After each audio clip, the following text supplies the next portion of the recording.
अगर आप खलीफतुल्लाह के बगैर अल्लाह तक जा रहे हैं तो वो तौहीद इब्लीसी तौहीद, वो तौहीद भी जो इब्लीस मान रहा है। इब्लीस को मुश्किल थोड़ी है सजदे करने में, उसको मुश्किल है आदम अलैहिस्सलाम को मानने में। तो कह रहा है परवरदिगार जितने सजदे करवाना करवा ले, ये आदम के सामने नहीं झुकूंगा। आपको ये कहे कि जनाब इब्लीस के कुछ काम तो बड़े अच्छे थे, उसकी इबादतें तो बहुत थी, लिहाजा बुरा ना कहिए। अल्लाह ताला ने कुरान करीम में फरमाया मलाइका लिल मलाइकति उसजुदू लि आदम, जब हमने कहा कि मलाइका से कि आदम अलैहिस्सलाम को सजदा करो, फसजदू इल्ला इब्लीस, सबने सजदा किया सिवाय इब्लीस के। और काना मिनल काफिरीन, वो तो था ही पुराना काफिर। काना मिनल काफिरीन, काना का जो लफ्ज इस्तेमाल होता है अरबी में, वो एक पास्ट की कैफियत को बयान करने के लिए इस्तेमाल होता है। काना पास्ट टेंस है, काना था वो। परवरदिगार मलाइका के साथ बैठकर इतनी इबादत कर रहा है तो कहां से था वो? था पुराना काफिर, खिलाफत के ऐलान पर एक्सपोज हुआ था। आ गई भाई पूरी तारीख इसमें जी। तो है वो पुराना काफिर इब्लीस, इब्लीस की बात कर रहा हूं, पुराना काफिर है। लेकिन जब आदम अलैहिस्सलाम की खिलाफत का ऐलान तब कुफ्र एक्सपोज हो रहा है। तब ये ना कहा उसके कुछ काम अच्छे भी थे। बात वाज़े हो रही है? तो आप जो हक है, जो है बात, उसको बयान कीजिए और जो उसको उस कॉन्टेक्स्ट में लीजिए कि भाई अगर फर्ज कीजिए कि क्या रसूलुल्लाह को नहीं मालूम था कि किसी के लिए उसकी अच्छाई और बुराई का क्या पैमाना, क्या मीज़ान, क्या मेयार है, तो क्यों दिया सूरह तौबा?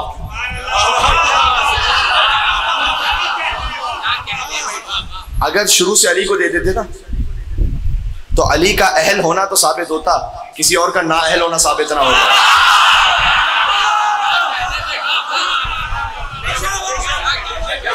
हर चीज को उस कॉन्टेक्स्ट में लीजिए।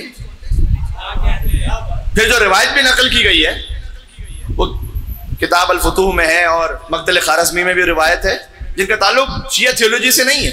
इब्न आसम जो रावी है, अल्लाह मजलिसी ने लिखा कि उसका ताल्लुक शिया थियोलॉजी से नहीं है।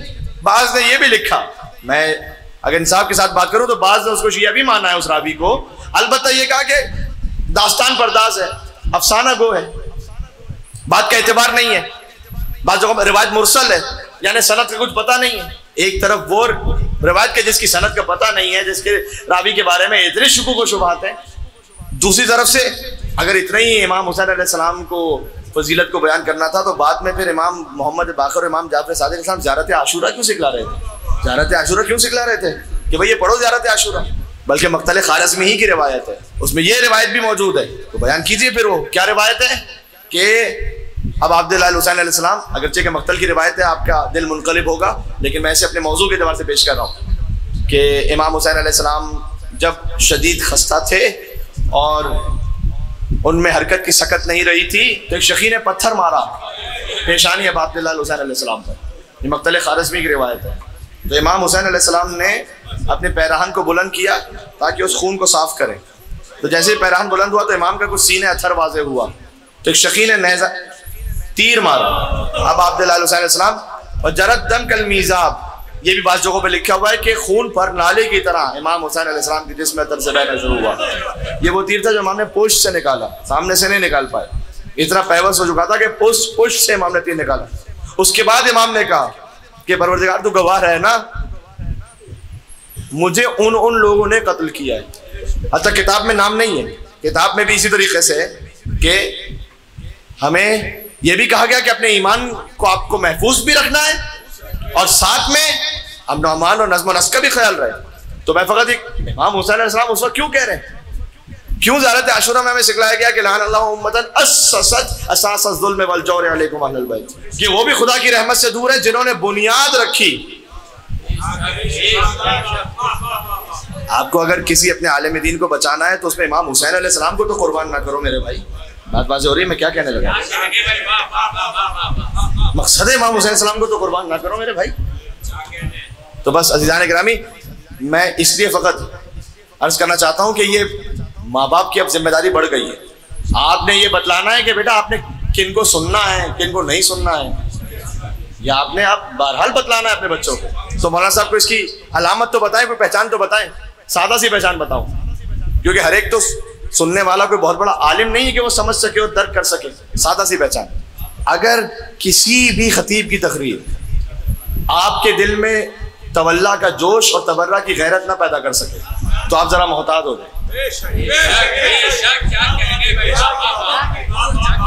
मैं नहीं कह रहा कि वो गलत होगा, लेकिन आप मोहतात हो जाओ, एहतियात करें। सादा सी, बहुत सादा सी बात कह दी ना, सादा उसूल दे दिया। फिर उसके बाद एक बात, अगर कहीं कोई अज़ादारी अब अब्दुल्लाह हुसैन अलैहिस्सलाम के लिए आपके दिमाग में डाउट क्रिएट करने की कोशिश करे,